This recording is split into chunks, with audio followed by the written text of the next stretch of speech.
Olá, estou aqui para contribuir com vocês com essa produção desse vídeo. Sou irmã Maria José de Souza, filha do amor divino. Trabalhei muito tempo aí com vocês em Parnamirim, nesse momento, na experiência da catequese. E a catequese, como já dizia Dom Matheus, desde o início da minha infância e minha adolescência, é a menina dos olhos de cada um da paróquia, é o centro da paróquia. E a liturgia, aí esse é que é o sentido da nossa vivência, da nossa fé, dessa dimensão. Então vou aqui contribuir um pouco com vocês nesses breves momentos dessa produção desse vídeo, para falar um pouco sobre, ao longo da história, a compreensão da liturgia ao longo da história da igreja. E vale salientar desde já que nós já celebramos 50 anos do documento mais forte da igreja, que é do Concílio Vaticano II, a Sacrosanto Concílio, é onde rege toda a nossa orientação, todos os momentos de formação sobre a liturgia, e é preciso que todo catequista conheça também esse momento de formação, que tenha compreensão, que estude um pouco sobre a Sacrosanto Concílio, para que possa também fortalecer a sua experiência de fé e de oração. Nós lembramos aqui que eu vou fazer um pouco uma linha histórica dessa experiência da vivência, a liturgia, porque a liturgia é toda a ação da igreja e tem uma definição própria que a gente aprende e sempre utiliza ela em tudo que a gente vai falar de liturgia, que a liturgia é o cume para a qual tende a ação da igreja e ao mesmo tempo é a fonte de onde emana toda a sua força. Ou seja, a liturgia ela não esgota a ação da igreja, mas é a força de onde emana a fonte, né, quando a gente diz. Pois a liturgia é o principal, principalmente no divino sacrifício da Eucaristia, ela exerce a obra da redenção, contribui de modo mais excelente para que os fiéis exprimam em suas vidas e aos outros manifestem o mistério de Cristo e a genuína natureza da verdadeira igreja. Então, é importante a gente lembrar que quando a gente vai falar de liturgia, a gente lembra desse momento, de toda a ação. A gente vai se lembrar desse momento da experiência dos sacramentos, das missas. Então, é uma coisa que faz parte da nossa vivência, do nosso cotidiano, do nosso dia a dia. Mas, como eu disse que nós vamos fazer um breve histórico, a gente vai acompanhando que no início da igreja não se tinha regras litúrgicas.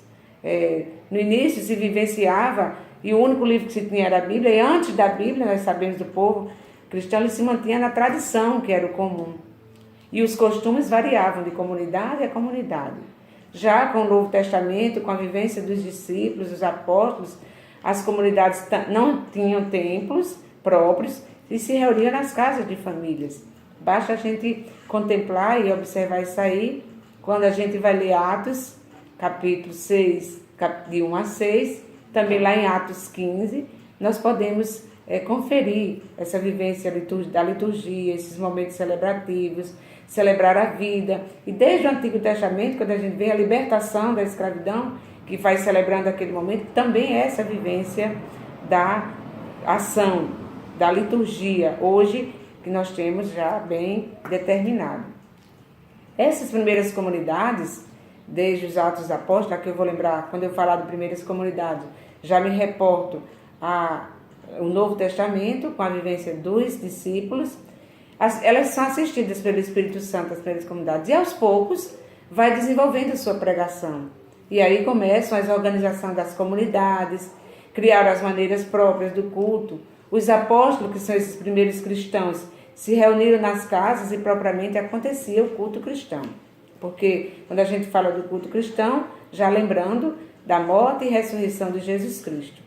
E aí a gente vai observando, celebrando a nova aliança, como a morte de Cristo, pela renovação da última ceia. E a gente observa isso quando vai acompanhar Jesus, antes de fazer a sua partida, ele chama os seus apóstolos, faz a celebração da última ceia, que a gente chama, conhecida liturgicamente, a celebração do lava-pés.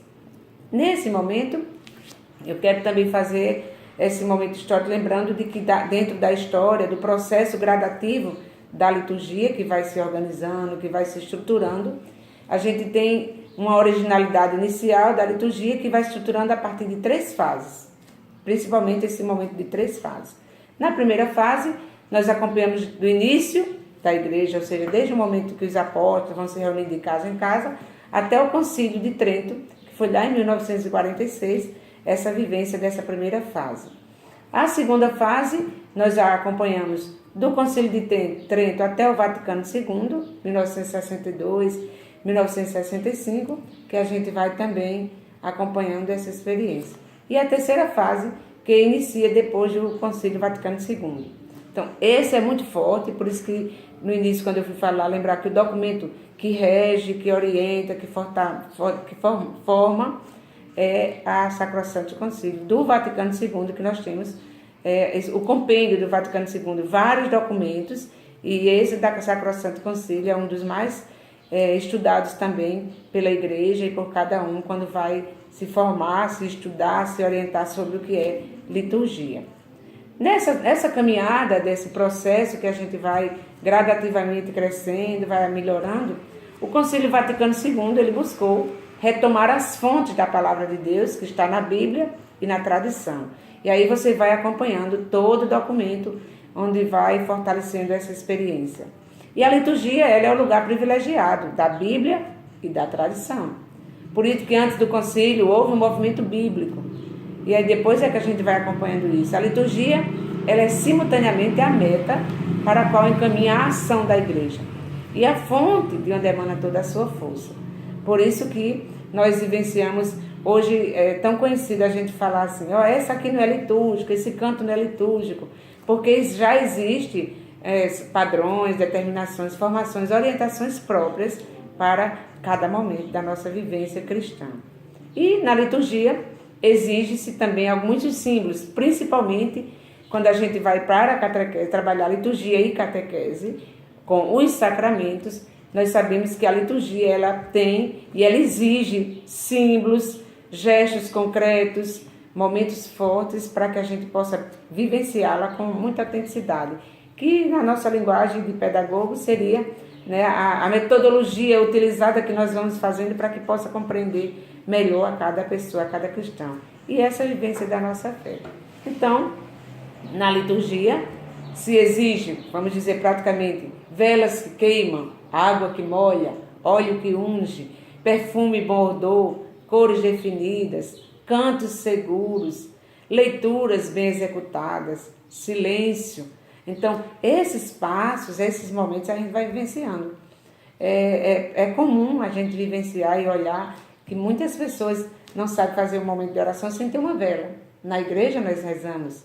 Nós sabemos, no batismo nós temos a água que molha, quando tem o sentido da aspersão, nas liturgias das solenidades, a gente vai vendo isso. O óleo que unge, como a gente diz, é lá no batismo, no crisma, na ordenação, vários momentos de formação que a gente vai acompanhando nesse óleo. Perfume, que a gente vai olhar, basta a gente lembrar do perfume quando vai ter uma ordenação de um sacerdote e que vai fazendo esse momento onde eles perfumam a mão, lavam, colocam o óleo, aí vai, amarra a mão, tudo muito simbólico, para que a gente possa compreender isso. Aí a gente vai falando cores, então a gente tem o ano litúrgico com as cores bem definidas, definindo cada tempo, cada momento, cada experiência, cada dia.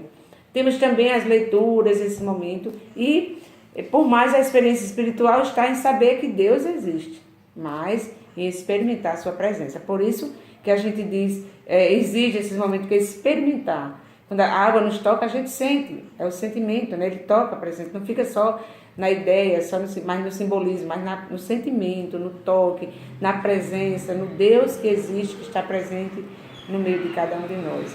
Temos também esse momento onde a gente vai observando que a liturgia ela perpassa por toda a caminhada da nossa catequese, da nossa vida, da nossa experiência. E existe um outro documento que cada um de vocês também pode pegar, e hoje que a gente trabalha a catequese de experiência catecumenal, a liturgia, ela é passo fundamental na nossa catequese. E um dos documentos que a gente vai observar, vocês podem acompanhar, comprar, observar, ler, fazer outras leituras sobre esse documento, esse livro que tem Catequese e Liturgia, duas faces do mesmo mistério. Então, e um dos documentos mais importantes é o Concílio Vaticano II, que a gente chama de Sacrosanto Concílio, que trata da liturgia. E foi a primeira Constituição a ser aprovada, praticamente por unanimidade. e o que mostrou a urgência de uma mudança no setor da ação da igreja. Por isso que a gente diz, ao longo da história, ele vai acompanhando.